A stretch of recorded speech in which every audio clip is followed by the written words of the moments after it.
Let me remind you that everything I did so far in class came from analyzing the Lorentz transformations. And you guys should be really on top of those two marvelous equations, because all the stuff we are doing is a consequence of that.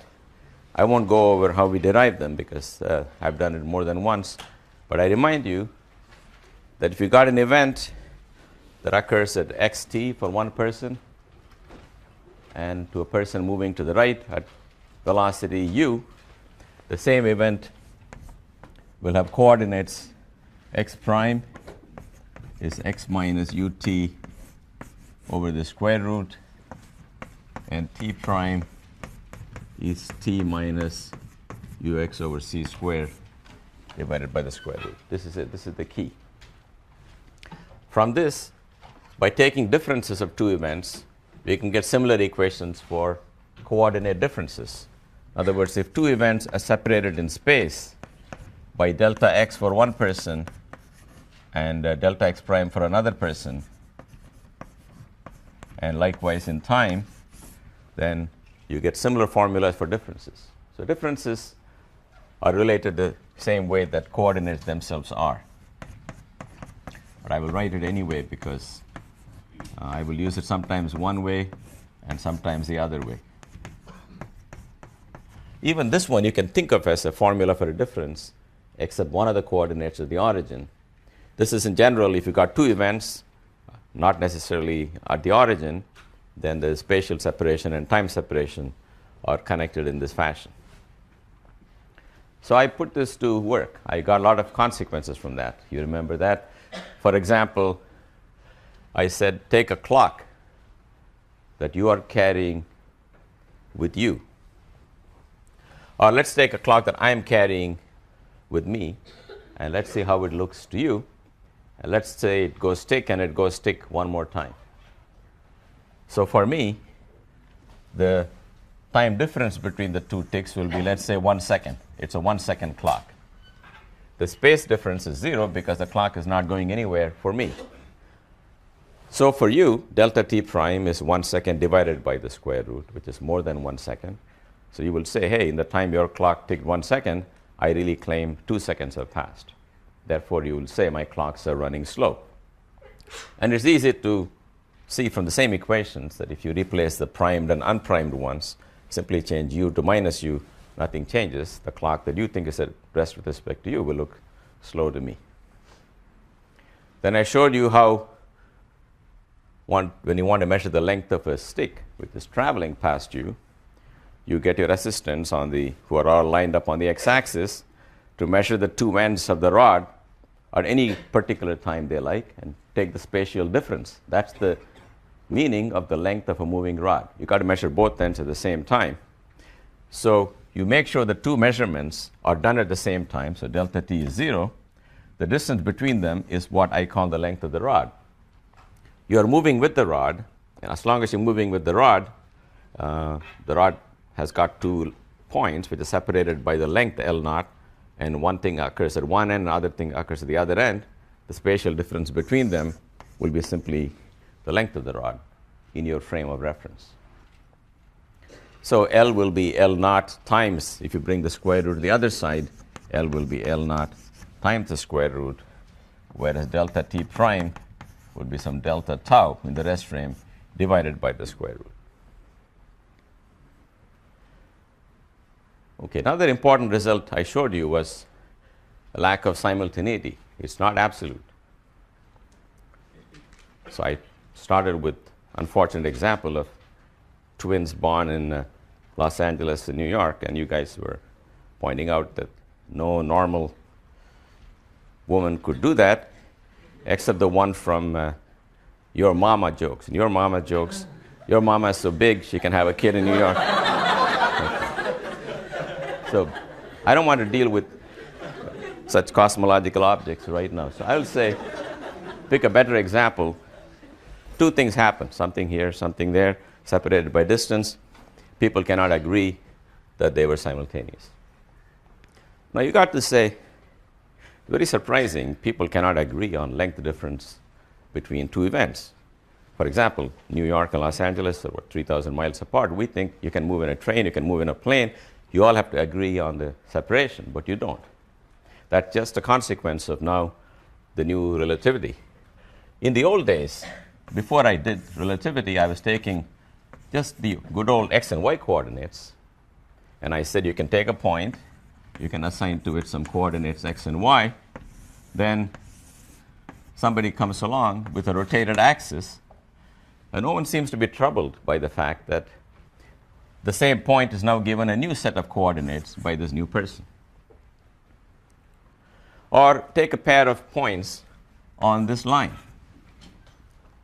To that person in the rotated system, these events have the same y prime coordinate, because you see this is the y prime equal to 0 axis. They occur at the same y prime, but for me, they're not the same y coordinate, because that has that y coordinate, that is a different y coordinate. So we get fully used to the fact that having the same x coordinate for two events is not an absolute statement, depends on the frame of reference. Having the same y coordinate is also not absolute. But somehow, in the case of time, we used to think that time differences are absolute and spatial differences are absolute. And what we're learning is, no, they are just like the x and the y. Okay. So I'm going to do one more thing with the Lorentz transformation, which is pretty interesting. Let's take this equation for time difference. Delta t prime is delta t minus u delta x over c squared divided by this. So let's take two events. First something happens, then something else happens. And delta t is the separation in time between them, t2 minus t1. And let's say t2 minus t1 is positive, so that t2, the second event, occurred after the first event, according to me.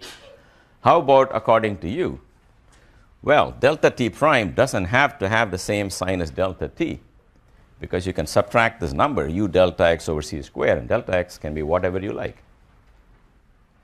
Therefore, you can find that delta t prime could be negative for you. You got to understand that's a big deal. I say this happened first and that happened later, and you say, no, it happened the opposite way. Now, this can lead to serious logical contradictions, especially if event 1 is the cause of event 2. This is a standard example both in special and general relativity that people talk about. So event 1 is somebody's grandmother is born, and event 2, that person is born. So we say the birth of the kid takes place long after the birth of grandmother, according to me. What if in some other point of view, the kid is born, but the grandmother is not yet born, and somebody goes and assassinates the grandmother? This is, in fact, this is called killing the grandmother. These words are taken right out of textbooks. Why this kind of violence is inflicted on grandmothers, I don't know, but it's a standard example. All logical contradictions involving time travel have to do with coming back and doing something. So here's an example. So grandchild is born, grandmother is not yet born, and something is done, to prevent her from being born, or 2 seconds after she's born, she's hit by the mafia. How do you explain the grandchild? Where did the grandchild come from? Because the cause has been eliminated. Or event 1, I fire a bullet, event 2, somebody is hit, and you go to a frame of reference in which that person has been hit and I haven't fired the bullet. So you come and you finish me off. So now we got this person dying with no apparent reason, because the cause has been eliminated. That simply cannot happen. Einstein recognized that there is a limit to how far he can push this community, and he conceded that if A can be the cause of B, you better not find an observer for whom they occur in reverse order, because if the cause occurs after the effect, then there is some time left for somebody to prevent the cause itself from happening, and we have an effect with no perceivable cause. So we want to make sure the delta t prime cannot be reversed whenever the first event could be the cause of the second event. So we go and ask this equation, if delta t is positive, when will delta t prime be negative? Well, it's Very simple algebra. You want this term to beat that term. So that will happen if u delta x, let me put a c here, another c here, is greater than delta t. If that happens, things are going to happen backwards, right? So let's modify that a little bit by putting this c over here. And rewrite it finally as u over c is bigger than c delta t over delta x. Let's understand what this equation means. This equation means is that if there were two events separated in time by delta t and in space by delta x, I can find an observer at a certain speed u, so that u divided by c, if it exceeds this number, for that observer, the time order of the events will be reversed. Yep? So this expression is basically saying that's true in essence if the velocity is greater than c. It's not yet clear velocity is greater than c. It depends on what's happening in the top and bottom. So we have to ask. What is c delta t? Remember, delta t is a time between two events. C delta t is what? It's the distance a light pulse can travel in that time.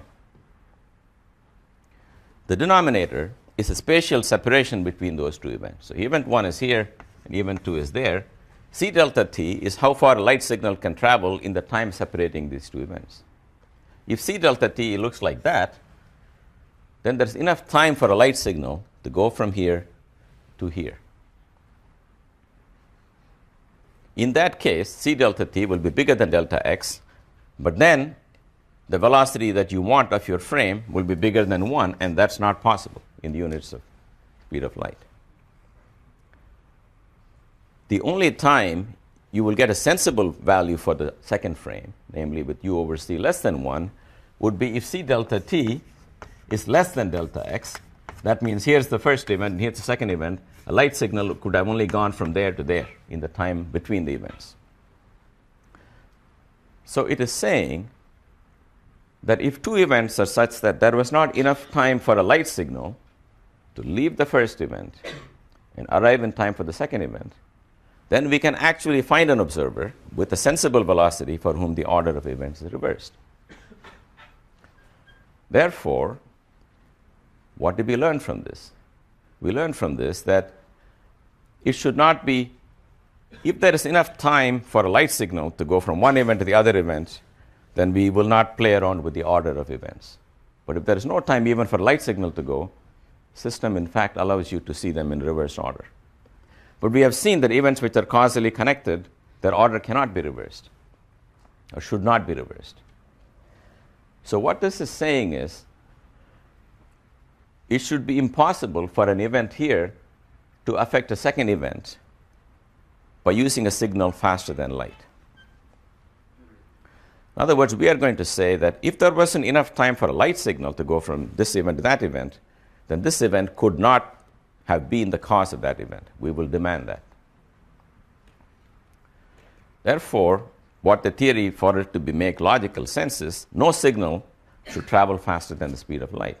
Because if you had a signal that can travel faster than the speed of light, then the first event could have been the cause of the second event, because you send the signal and the signal may blow something up, but there is not enough time for light to get there in the same time. But if you allowed such things, then you will find a frame of reference with a velocity perfectly sensible in which they occur backwards, and cause and effect would have been reversed. So the answer to the whole thing, in case you're still struggling with this issue, is the following. What the theory of relativity demands is that it should be impossible for events to influence other events with signals traveling faster than light.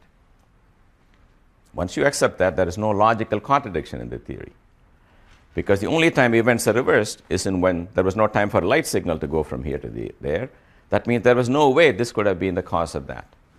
For example, when I fire a bullet, the cause is my firing of the bullet. The effect is whatever happens to the recipient, and the whole thing takes place at the speed equal to the speed of the bullet.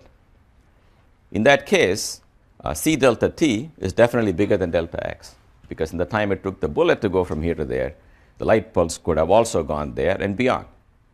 In that case, you will never find an observer at a speed less than that of light for whom the events will appear backwards. So the special theory of relativity is another way to ensure that everything is consistent, is to demand that no signal travels faster than the speed of light. No energy, no signal can travel that fast. But this leads to something very interesting. Our view of space-time is now modified, you see. In the old days, here is space, and here is time, and let's say 0, 0 is where I am right now. I am at the origin, my clock says 0, I'm here right now. Any dot I pick here is in my future, because t is positive for the events. They have not happened yet. Any dot I draw here is an event in my past because it occurred at an earlier time. So in the Newtonian view of the world, there is something called right now, this horizontal line, and everything above it is called later or future, everything below it is called past. But in special relativity, after you take into account the relativistic thing, let's draw here an axis c times t. So whenever you have another event, so that ct is bigger than x, there is enough time for a light signal to go from here to here. That's the meaning of saying ct is bigger than x. This is the line ct equals x. This is the line ct bigger than x. This event is in the future of this event according to me, and also according to anybody else. In other words, delta t is positive for me, but if you go back to those equations, since c delta t is bigger than x, you will never find anybody who said this event occurred earlier than this event. Another way to understand it is, if I want to cause that event, suppose there is some explosion going off there, I send a signal that goes and makes that happen, that signal has to travel slower than light to get there. Therefore, it could have caused the event, and therefore there's no screwing around with the order of that event. That is in my future, according to me and according to all observers. If you take an event here, so this is called, this whole event north of this 45-degree line is called the absolute future. By absolute, I mean future of me not only according to me, but according to all observers. For every observer, this will occur later than this. It won't be later by the same number of seconds, but it will be later. So the delta t between this event and this event is positive for me, it will be positive for all people. They will all agree this occurred after this, therefore the effect appeared before the cause. I'm sorry, the cause appeared before the effect. And it is not really necessary that this event be caused by this event. It's only necessary that it could have been caused by this event. Because not every event in the universe is caused by some other event, it can just simply happen. We have heard that. Stuff happens. So stuff happens here with no obvious cause. As long as this is in the future, according to me, by this definition, it's in the future according to all people. So this is called the future because you can affect it. For example, if I heard something terrible is going to happen at this point, I can send my guys to go over there and do something. They have to travel at a speed that is less than the speed of light, so they can affect it. These events are called the absolute past. What that means is any event here could have been the cause of what's happening to me right now. Because from that event, a signal can be sent to arrive where I am right now at a speed less than the speed of light. This line, which is called the light cone, is a borderline case where you can communicate from here to here using a light signal. So that's also considered as future. But what about an event here? Suppose this distance is 2 seconds times the velocity of light. That has not happened yet. And suppose I go there and open my envelope and it says something terrible is going to happen at this point. There is nothing I can do. There's nothing I can do. In the Newtonian days, there's something you can do. Tell someone else to really hurry up and get there and do something. Well, now you cannot do that, because for that someone to leave you with the instructions to do something about this requires that person to travel faster than light, and that's not allowed. So even though you know things can happen here in the future, and you have knowledge of the fact that someone's planning to do something there, you cannot get there. Okay, that's a very important thing. Even for people who are going to law school. I know all of you guys are not going to physics, but suppose you're going to law school. You got the DNA defense, right? My client's DNA doesn't match. Here's another defense. If your client was accused of doing something here and was last seen here, you can argue that my client was outside the light cone. That's called outside the light cone defense, and it's absolutely watertight, better than anything. Because if that event is outside the light cone of your client, the client cannot be held responsible, because your client will have to send a signal faster than light, and that law is unbroken. So what about the status of an event like this? The status of this event is I can actually find other observers moving at speed less than light for whom this event occurs before this event. So order of events can be reversed, but it will not lead to logical contradictions, because we know the two events are not causally connected. So space and time, it used to be divided into upper half plane and lower half plane, into future and past, and a tiny sliver called present, now divided into three regions: the absolute future that you can affect, the absolute past whose events can affect you, and this doesn't have a name. If you want, you can call it the relative future according to you, but I'll find somebody to whom that occurs before this one. Okay, that's also a consequence of the Lorentz transformation. So you can see that the equations are very deceptively simple. In fact, they're a lot easier looking than some equations with angular momentum, right? But the consequences are really stupendous. They all follow from that equation.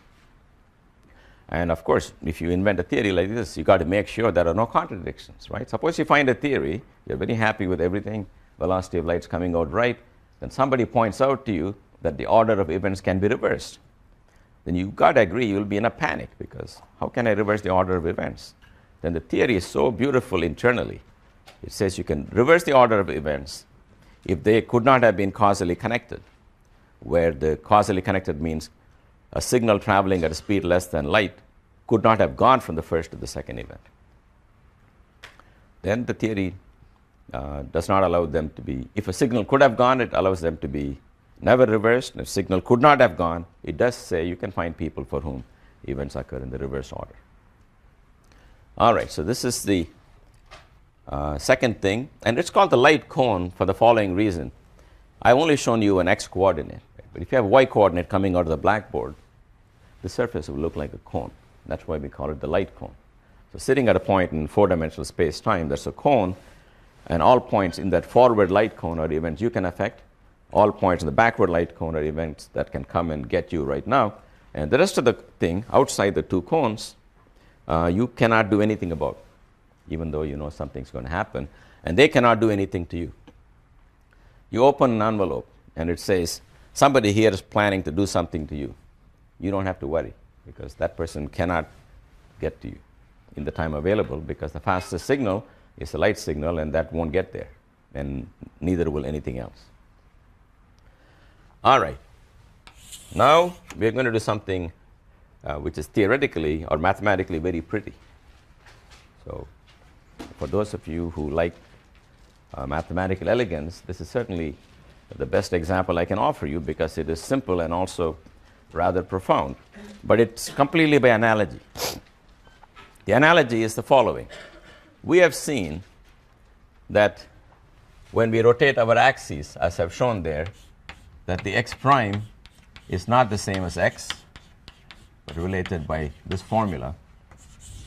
And y prime is also not the same as y, but related by this formula.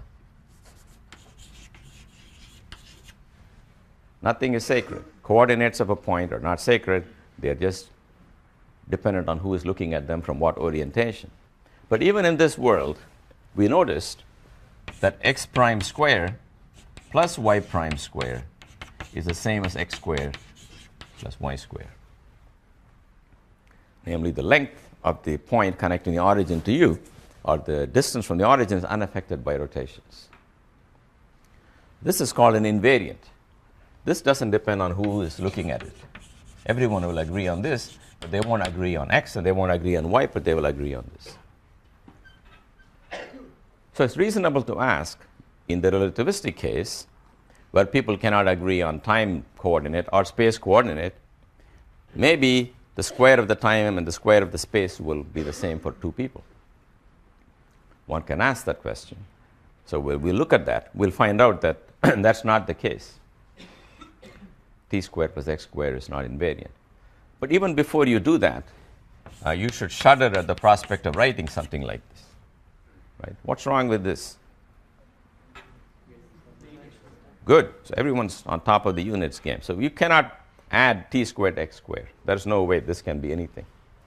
So we know how we have to fix that. We got to have either both coordinates in space-time measured with lengths or with time. The standard trick is to do the following. Let's introduce an object with two components. I'm going to call it capital X. The first component of that is going to be called x1. It's going to be called x0. Second is going to be called x1. x1 is just our familiar x. x0 is going to be essentially time, but multiplied by c. Why do I switch from t and x to 0 and 1? It is just that if you want to go back to more coordinates, if you want to bring back y and z, then I just mentioned for future use that in 4 dimensions, you really have x0, x1, x2, and x3. That is a shorthand for x0 and what you and I used to call the position r of a particle. It's just that in 1 dimension, the vector r becomes a number x, and I want to call the number as x1 because it's the first of the 3 coordinates. And if you're doing superstrings, you're going to have 10 coordinates. 1 will be x0, and the 9 will be spatial coordinates. So we like the numerical index rather than letters in the alphabet because you run out of letters, but you don't run out of these subscripts. So I'm writing it purposely in many ways, because if you ever go read something or you're involved in a lab project or the group is studying something, you want to read the paper, people will refer to coordinates in space-time in many ways. Some will call it, some people like to write the x the following way: x1, x2, x3, x4, where x4 is ct. That's why you call that the 4th dimension. Well, it's still the 4th dimension, but you can either put it at the end of the first familiar 3 or at the beginning. So it's very common for people to use either notation. I'm just going to call it x0. So x0 is just time, okay? Multiplied by c so that it has units of length. And multiplying by c doesn't do anything. Everybody agrees on what c is. So we will all multiply our time coordinates by c. All right. So let's ask the following question. What does the Lorentz transformation look like when I write it in terms of these numbers? So first take x prime is x minus ut divided by the famous square root. But t is not what I want. Ct is what I want. So I fudge it as follows. I write it as x minus u over c times ct divided by 1 minus u squared over c squared. This I'm going to write as x is now called x1, and I'm going to introduce a new symbol beta here. And this guy is called x0 divided by 1 minus beta squared. But beta is universal convention for u over c. If all velocities are measured as a fraction of the velocity of light, then beta is a number between 0 and 1. So the way I want to write the Lorentz transformation for coordinate is that x1 prime is x1 minus beta times x0 divided by square root. So you have to get used to this beta. I mean, you're following nicely what I was saying in terms of velocity u, but you have to get used to this beta. We won't use it a whole lot, but I put it here so you can recognize it when people refer to it in the literature, if you go read something. What's the transformation law for time? Remember, t prime was t minus ux over c squared divided by root 1 minus beta square. Beta square is clearly what's sitting downstairs. U over c is beta. So what do you think we should do? We should multiply both sides by c. Because if you multiply both sides by c, put a c there, and get rid of this one, then you find x naught prime is x naught minus beta times x1 over square root of 1 minus beta square. So let me write that here. Now you see the relationship between the coordinates is nice and symmetric.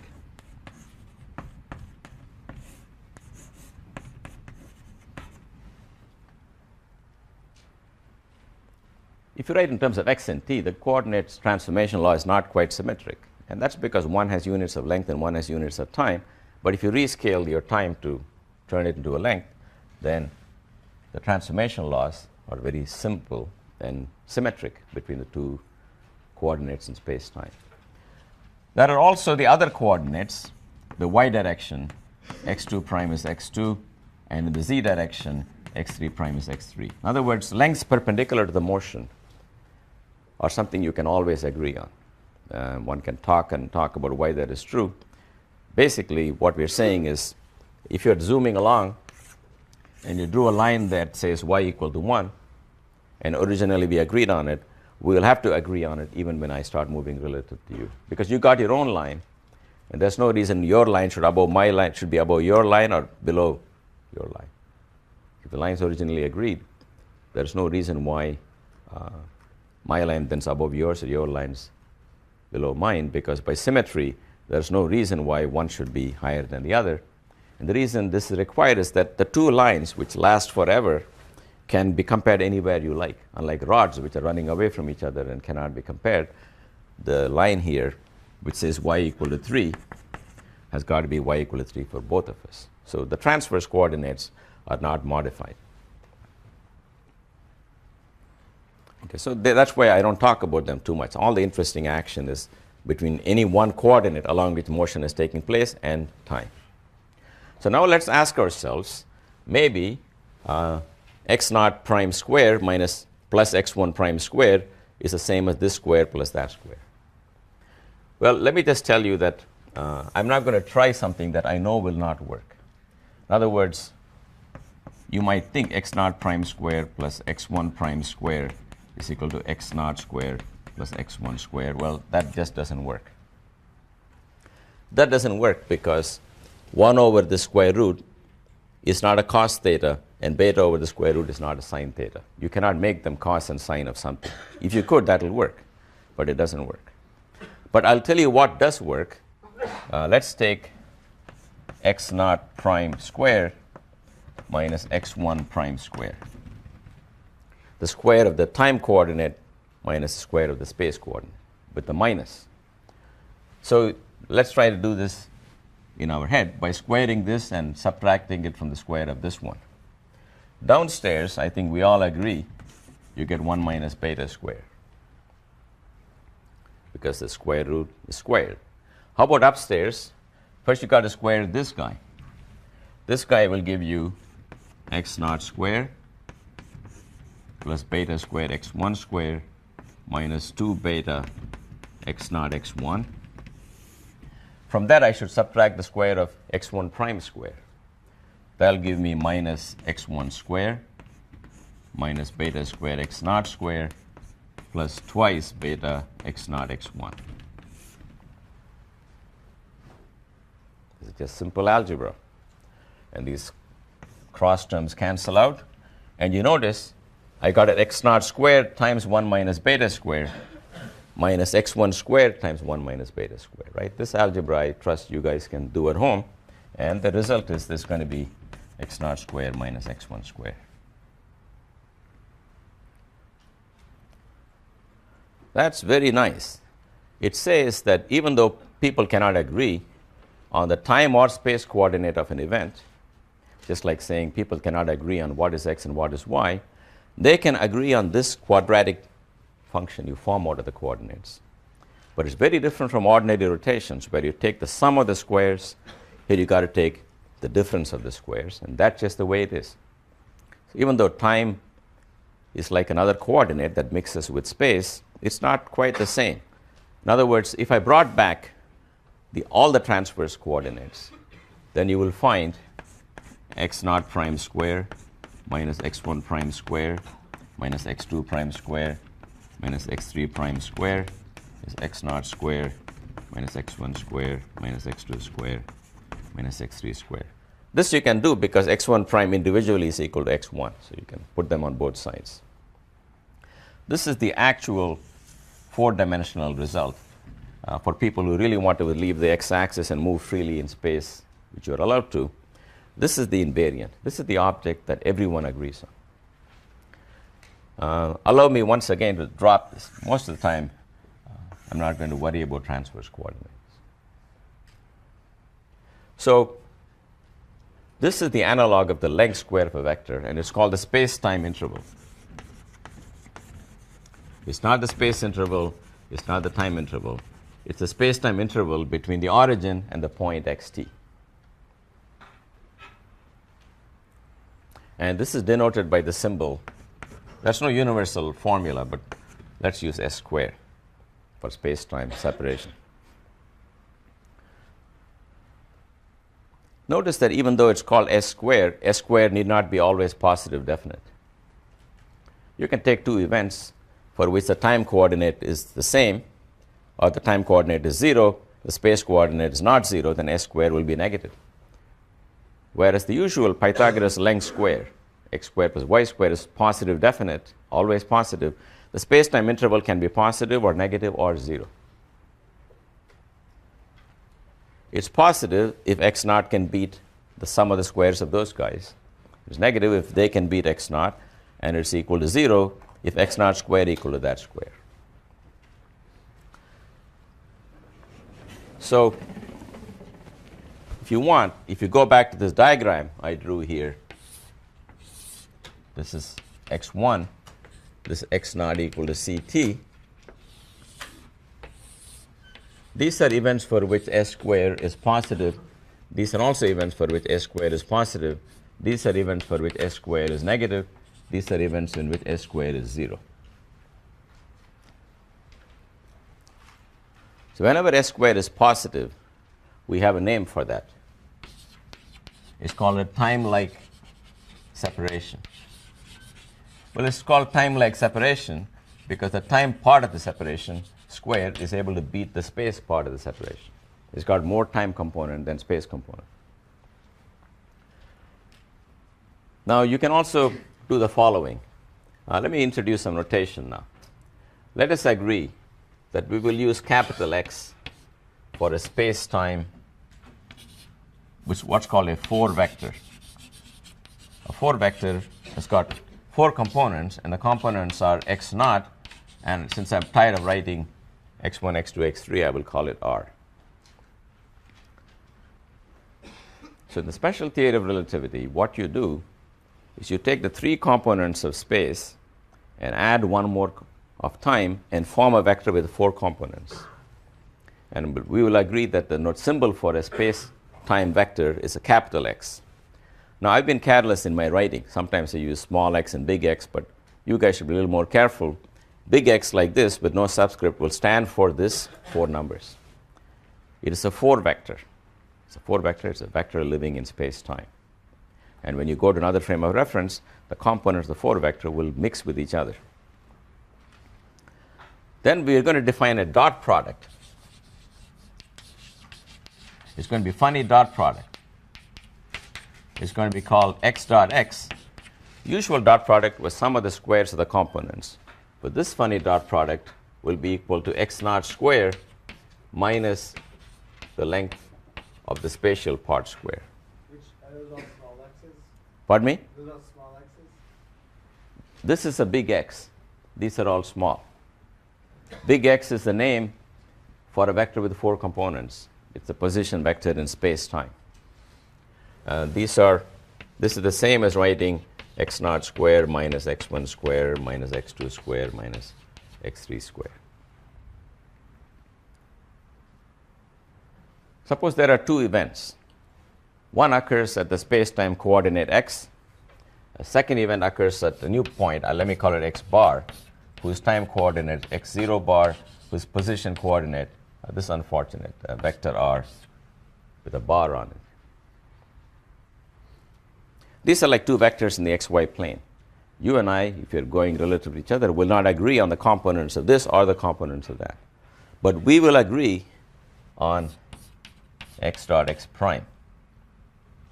In other words, x dot x will be the same as x prime dot x bar prime.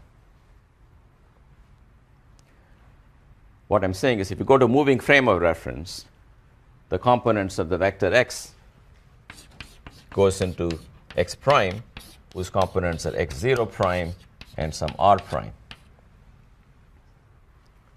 And likewise, the vector x bar has new components, x bar prime, which are x0 bar prime and r bar prime. Look, the story is the same like in two dimensions. Components of vectors are arbitrary. They vary with the frame of reference, but the dot product of vectors is the same, no matter how you rotate your axis. Because the dot product is length of A times length of B times cosine of the angle between them, and none of the three things changes when you rotate your axis. Well, this is the analog of the dot product in space-time, because this is the guy that's same for everybody.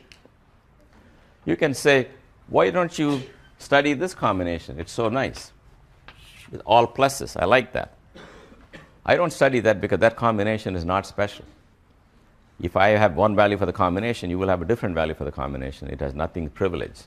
It's the one with the minus signs in it that has the privileged role of playing the role of the dot product. So space-time is not Euclidean. Euclidean space is the space in which we live, and distance squared is the sum of the squares of all the coordinates. So it's a pseudo-Euclidean space in which, to find the invariant length, you got to square some components and subtract from them the square of some other components.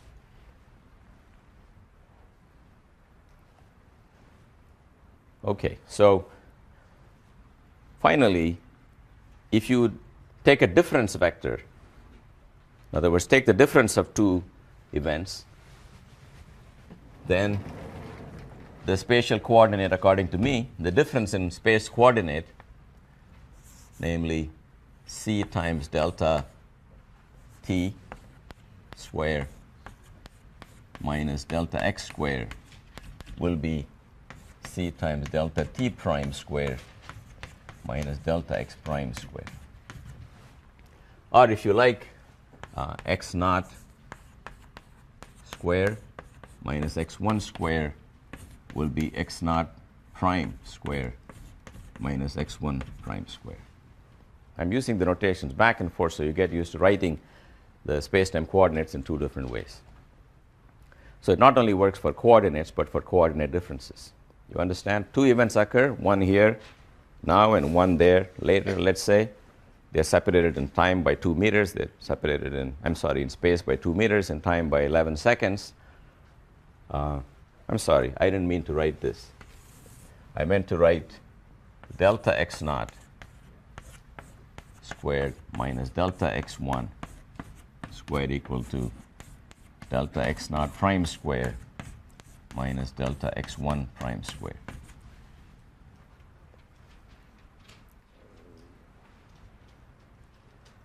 So do you guys follow the meaning of this statement?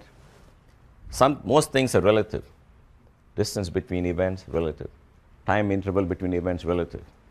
But this combination somehow is invariant. Everybody agrees on what it is. Okay. Now we are going to understand the space-time interval. Delta S squared is a name for a small or a space-time interval formed out of differences. Now we are going to apply this to the following problem. I'm going to give you a feeling for what space-time interval means when applied to the study of a single particle. So previously, delta x and delta t were separations between two random, unrelated events or arbitrary events. But now I want you to consider the following event. Here is a particle in space-time, and it moves there. This is where it is in the beginning. That's where it is at the end. So now I want delta x to be distance particle travels. And I want delta t to be the time in which it did this.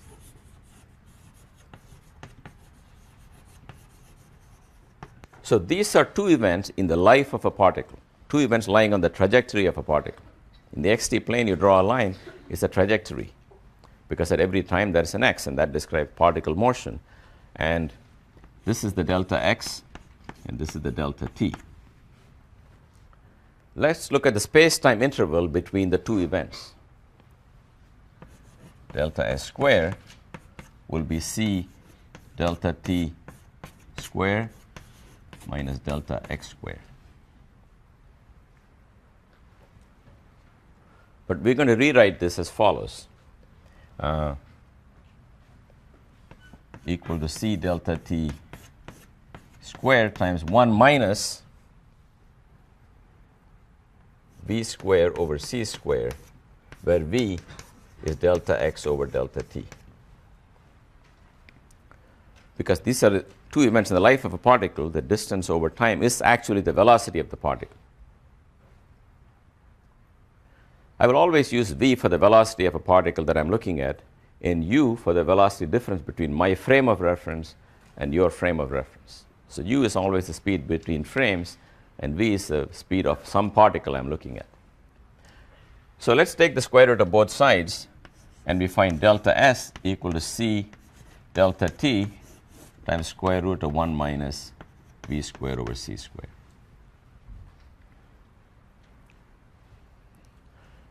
So the space-time interval between two events in the life of a particle is c times the time difference times this factor. Now this is supposed to be an invariant. By that I mean, no matter who calculates the space-time interval, that person is going to get the same answer.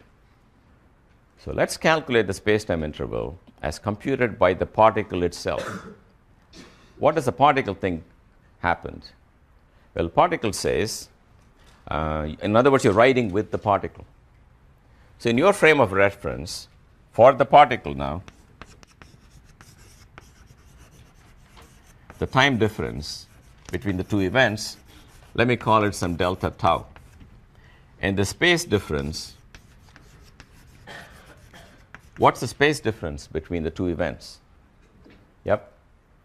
0, because as far as the particle is concerned, I'm still here. So if I'm moving from my vantage, my x coordinates wherever I chose to put it in the beginning, and that's where it will follow me. So the two events, particle sighted here and particle sighted there, have different x coordinates for a person to whom the particle is moving. But if you're co-moving with the particle, then your x coordinate as seen by you does not change. Therefore, delta x is 0. Therefore, the space-time interval will be simply c times delta tau, where tau is the time measured by a clock going with the particle. So delta tau is the time in particle's frame. In other words, if the particle had its own clock, that's the time it will say has elapsed between the two points in its trajectory. So it's not so hard to understand. So I'm the particle, I'm moving, I'm looking at my watch, and I'm saying time will pass for me, right? 1 second and 2 seconds, that's the time according to me. If you guys see me, you will disagree with me on how far I moved and how much time it took. That's your delta x and your delta t. But for me, there's only delta tau. There's no delta x for me. So the space-time interval, when you describe particle behavior, is essentially the time elapsed according to the particle. So it's not hard to understand why everybody agrees on that. See, you and I don't have to agree on how much time elapsed between when the particle was here and when it was there. But if we ask how much time elapsed according to the particle, we are all asking the same question. That's why we all get the same answer. So the space-time interval is called the proper time. So proper time is another name for the time as measured by a clock carried with the particle. So let's write it this way. The space-time interval is really c times delta tau. And delta tau is also an invariant. Namely, everyone agrees on delta tau. And what's the relation between delta t and delta tau? Delta t is the time according to any old person, and delta tau is the time according to the clock. Then you saw that the space-time interval c delta tau was equal to delta t times square root of 1 minus v squared over c squared. So we are going to, I'm sorry, the c cancels on both sides. And this is the relation.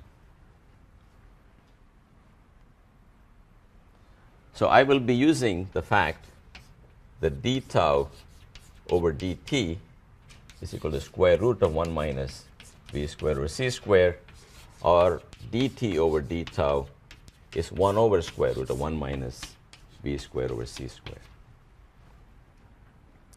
In other words, the time elapsed between two events in the life of a particle as seen by an observer for whom it has a velocity compared to as seen by a clock moving with the particle, that ratio is given by this.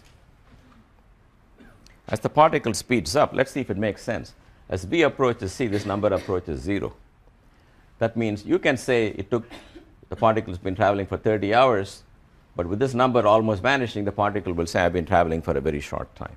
That's the way it is. The particle will always think it took less time to go from here to there compared to any other observer, because the clock runs fastest in its own rest frame. Okay, now this is the new variable I'm going to use to develop the next step. The next step is the following. In Newtonian mechanics, particles had a position x and maybe y and z, but let me just say x. Let me take one more. It had x and it had y. And these were varying with time. Then I formed a vector r, which is I times x plus j times y. And the vector is mathematically defined as an entity with two components, so that when you rotate the axis, the components go into x prime and y prime, which are related to x and y with the cos thetas and sin thetas. That's defined to be a vector. Now, if I went to you and said, okay, that's one vector, the position vector, can you point to me another vector? Anybody know other vectors in Newtonian mechanics? Yes, sir. You don't know any other vectors? You know, in the good old mechanics days, the only vector you've seen is position. Velocity. Very good. Yeah, that's right. So you're right. So you certainly know the answer, so you shouldn't hesitate. So how do you get to velocity from position? Take the derivative. You take the derivative. So you've got to ask yourself, why does the act of taking derivative of a vector produce another vector? Well, what's the derivative? You change the guy by some delta, and you divide by the time. Now, change in the vector is obviously a vector, because difference of two vectors is a vector. Dividing by time is like multiplying by the reciprocal of the time. That's like multiplying by a number. And I've told you multiplying a vector by a number also gives you a vector, maybe longer or shorter. Therefore, delta r is a vector because it's the difference of r later minus r now. Dividing by delta t is the same as multiplying by 10,000 or 100,000 or a million. Doesn't matter. That's also a vector, and the limit is also a vector. Therefore, when you take a derivative of a vector, you get a vector. And then once you got this derivative, it becomes additive. You can take second derivatives, and as you said, you can have acceleration. Then you can take the acceleration, multiply a mass by a mass. Now that is called a scalar. The mass of a particle is a number that everyone will agree on. It has no direction. So the product of a number and a vector is another vector, and that vector, of course, is the force. So derivatives of vectors and multiples of vectors by scalars, namely things that don't change when you rotate your axis, are ways to generate vectors. So what I want to do is I want to generate more vectors. Because the only 4 vector I have is the position 4 vector, which is this guy capital X, whose components I write for you again are x naught which is code name for CT, and x1, which is code name for x, and you can put the other components if you like. Now take this x to be the coordinate in space-time of an object that's moving. And I want to take the derivative of that to get myself something I could call the velocity vector in relativity, but the derivative cannot be the time derivative. You guys have to understand that if I take these things, of course, in space-time the particle's moving, I can certainly tell you where it is at one time and where it is a little later, and I can take time derivative. But the time derivative of a vector in 4 dimensions is not a vector, because time is like any other component now. It's like taking the y derivative of x. That doesn't give you a vector. You've got to take a derivative with respect to somebody that does not transform, that does not change from one observer to the other. So you have any idea where I'm going with this? Yes? Space-time. Pardon me? Do you do with respect to the space-time? Yes, or you can take derivative with respect to the time as measured by the clock moving with the particle. So you can take the tau derivative. In other words, let the particle move by some amount delta x, namely delta x naught, delta x1, delta x2, etc. That difference will also transform like a vector. We have seen many, many times differences in coordinate transform like a vector. Divided by this guy now, which is the time according to a clock moving with the particle. Everybody agrees on that, because we're not asking how much time elapsed according to you or according to me. We are going to quarrel about that indefinitely. We are asking how much time passed according to the particle itself. Then no matter who computes the time, you will get the same answer, and that's what you want to divide it by. So I'm going to form a new quantity called velocity, which is the derivative of this with respect to tau. Then I'm going to use the chain rule and write it as dx dt times dt d tau. That becomes then 1 over 1 minus v squared over c squared times dx naught dt, dx1 dt, dx2 dt, etc.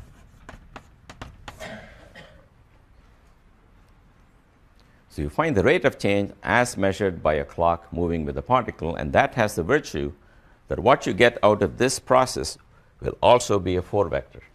By that I mean its 4 components will transform when you go to a moving frame, just like the 4 components of x. You remember when you took x and y and you rotated the axis, x prime is x cosine theta plus y sine and so on. If you take time derivatives, you will find the x component of the velocity in the rotated frame will be related to the x and y in the old frame by the same cosines and the same sines, because the act of taking derivatives doesn't change the way the object transforms. So this is my new 4 vector. In fact, let me put the third guy too, dx3 over dt. So what I did was I took the tau derivative, for which we don't have good intuition, and wrote it in terms of a t derivative, for which we have a good intuition. Because no matter how much Einstein tells you about space and time, we think of time as different from space. So we'll think in terms of time derivatives. But to form a 4-dimensional vector, it's not enough to do that, is what I'm saying. Every term there is divided by this, because that's the way of rewriting d by d tau as d by dt times this factor. So now I'm ready to define what I'm going to call momentum in relativity. It's going to be called the 4 momentum. Everything is the 4 something. The 4 vector for position. This is called the 4 velocity. Now I'm going to define something called the 4 momentum. The 4 momentum is going to be the mass of a particle when it's sitting at rest multiplied by this velocity. So what is it going to be? Let me write it out. What is dx naught over dt? You guys remember x naught equal to ct? Sorry?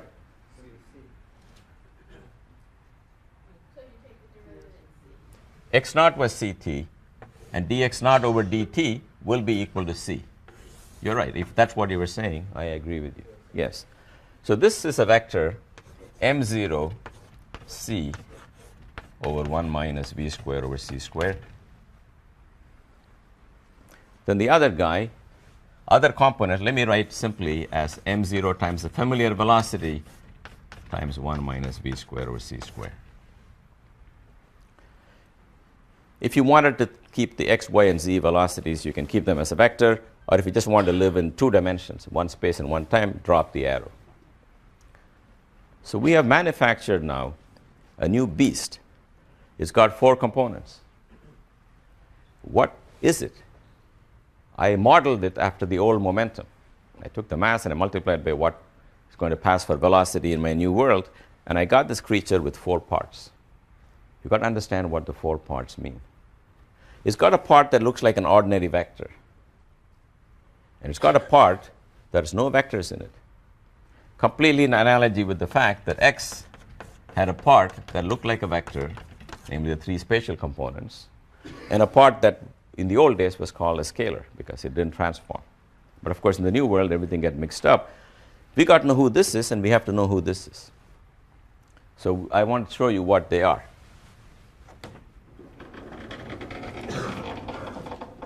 So here is my new 4 vector m0c over 1 minus v squared over c squared and m0v. Let me drop the other components except just in the x direction. Let me not worry about that now. I wrote that because I want to be able to call it a 4 vector. It's crazy to call this a 4 vector. I should call it a 2 vector. But you guys would say, I've already seen 2 vectors. Well, you have seen 2 vectors in the xy plane. This is a 2 vector in space-time. Or it's part of this big 4-component object, which is a 4 vector in 4-dimensional space-time. So we have created something, and we are trying to understand what we have created. So let me look at this guy first. This guy looks like m0v divided by this factor. I don't know what it stands for, but I say, well, relativistic physics should reduce to Newtonian physics when I look at slowly moving objects. Because we know Newton was perfectly right when he studied slowly moving objects. If I go to a slowly moving object, so v over c becomes negligible, I drop that, and that becomes mv. I know that's the old momentum. So this guy is just the old momentum properly corrected for relativistic theories. So this quantity here deserves to be called momentum. Little p, you can put an arrow on it if you want to keep the 3 components, or don't put an arrow. So that of that 4 vector, the 3 components are just momentum, but not defined in the old way. It's not m naught v. It's m naught divided by this. So the momentum of a particle is very interesting in relativity. Even though nothing can go faster than light, that doesn't mean the momentum has an upper limit m0 times c. Because the momentum is not mass times velocity, mass divided by this crazy factor. So as you approach the speed of light, as v approaches c, the denominator is very close to 0. This number can become as big as you like. So why are people building bigger and bigger accelerators? If you ask them how fast is your particle moving, for everybody in Fermilab, in CERN, it's all close to the velocity of light. It's 99.9999, and the other person has a few more 9s. Nothing is impressive when you look at velocity. But when you look at the momentum, it makes a big difference how much of the 1 you have subtracted in the bottom. If you only got a difference in the 19th decimal place, well, you got a huge momentum. So particles have limited velocity in relativity, but unlimited momentum. It also means to speed up this particle, it's going to take more and more force as it picks up speed. In other words, you'll be pushing it like crazy. It won't pick up speed, but its momentum will be going up. It'll pick up speed, but the pickup in speed will be imperceptible because in the 19th decimal place of v over c, it'll go from 999999 to something near the end. That's the last digit will change. But the momentum will change a lot. But I don't want to stop before looking at this guy. So we don't know who this is. So we take this thing. This is a 0th component of p, just like I called it x naught in the old days. I'm going to call it p naught. P naught was m0c divided by 1 minus v squared over c squared. So I don't know what to make of this guy either. If I put v equal to 0, I get m0c. That looks like the mass of a particle, but I have no idea. Okay, so it's the mass of a particle. See here, when I put v equal to 0 in the bottom, because the top had a v, not v over c, something was left over that looked like something familiar, namely momentum. Here, if I take v equal to 0 too quickly, what's left over is nothing reminiscent of anything in Newtonian mechanics. So you want to go in what's called the next order in v over c. You don't want to totally ignore it. You want to keep the first non-zero term. So we write it as m0c times 1 minus v squared over c squared to the power minus 1/2. I've just written it with the thing upstairs with the minus 1/2 as the exponent.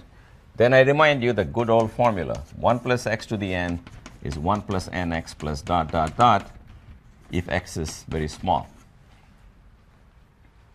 So if you use that, you get m0c times 1 plus v squared over 2c squared plus higher powers of v squared over c squared.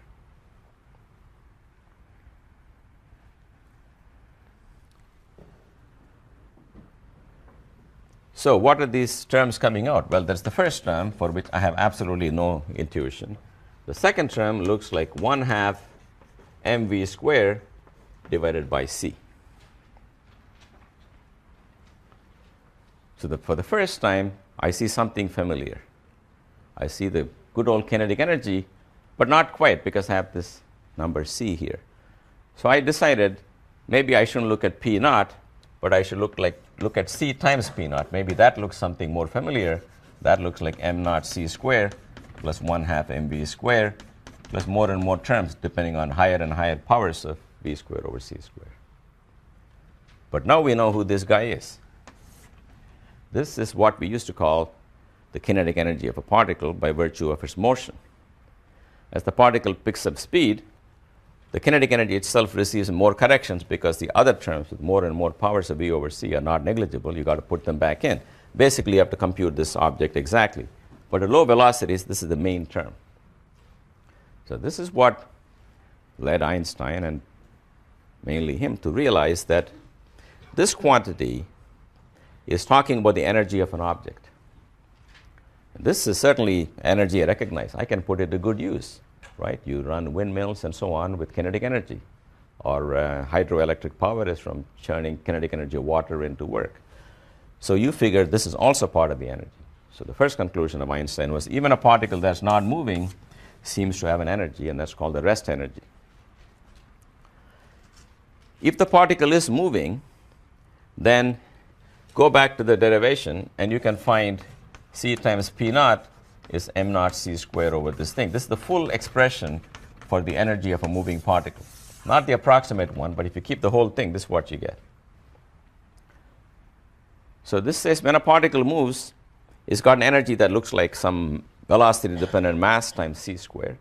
And when the particle is at rest, it has got that energy, and that's the origin of the big formula relating energy and mass. So it leaves open the possibility that even a particle at rest, you think when a particle is at rest, you have squeezed everything you can get out of the particle, right? What more can it do for you? You gave it all it's got and it stopped. Well, according to Einstein, there is a lot of fun left. You can do something more if there's a way to destroy this. So in his theory, he doesn't tell you how you should do that. But he did point out that if you can get rid of the mass, because it was energy, some other form of energy must take its place by the law of conservation of energy. So that's how all the nuclear reactions work. In nuclear reactions, you can take two parts, like two hydrogen atoms, hydrogen nuclei. You can fuse them into helium, and you will find the helium's mass is less than the mass of the two parts. So there is some energy missing, some mass missing. That means some energy is missing. That's the energy released in fusion. Or you can take uranium nucleus and give it a tap and break it up into barium and krypton and some neutrons, and you will find the fragments together have a mass less than the parent. And the missing mass times c squared is the energy of the reaction that comes out in the kinetic energy of the fast-moving particles. So Einstein is wrongly called the father of the bomb because this is as far as he went. Didn't specify how to extract energy from mass. but showed very clearly that rest energy, that a particle at rest seems to have a term that should be called energy, because this guy certainly is. Yes? What would the further terms of the expansion? Will be 3 over 8 m0 v to the fourth over c to the fourth. I don't carry more terms in my head, but I can crank them out if needed. What would they correspond to, though? They are more corrections to kinetic energy. In other words, why is this an important concept? If two particles collide, we believe energy is conserved. So you want to add the energy before and comparative energy after. If you want them to perfectly match, if you stopped here, your bookkeeping will not work. Before will not equal after. You got to keep all this infinite number of terms to get it exactly right. But if you're satisfied to 1 part in a million or something, maybe that's as many terms as are needed. And at very low velocities, you don't even need that, because this is never changing in a collision. Every particle has a rest mass. This is what we balanced when we collided. Remember, we collided blocks and we balanced the kinetic energy. Actually, that energy is there in every block, but it's not changing. It's canceling out in the before and after. So unless the two blocks annihilated and disappeared, then you really have something interesting. But you don't have that in the Newtonian physics. Okay, so I should tell you that I've given you guys 2 more problems, one of which is optional. You don't have to do that, but it's a very interesting problem. And I want you to think about it, because it's a problem where there's 2 rockets headed towards each other, both of the same length, say 1 meter. And this guy thinks he is at rest, and the second rocket is zooming past him like this. When the tail of this rocket passes the tip of this, he sends out a little torpedo aimed at this one. Clearly, it doesn't do any harm. But look at it from the point of view of this person. This person says, well, I'm a big rocket. I'm moving like this. And then when my tail met the tip of this rocket, he sent out an explosive, which would certainly hit me down here. So the question is, does this upper rocket get attacked? Does it get hit by the lower one or not? From one point of view, you miss. The other point of view, when you expand this one and shrink this one, you definitely got to hit. So you got to ask, do you get hit or don't get hit? You cannot have 2 answers to one question. So I've given the problem, I've given you a lot of hints. And I think even though it's optional, if you do that problem, you got nothing to fear. Okay?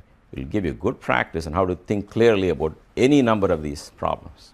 And I've given you enough hints on how to do that.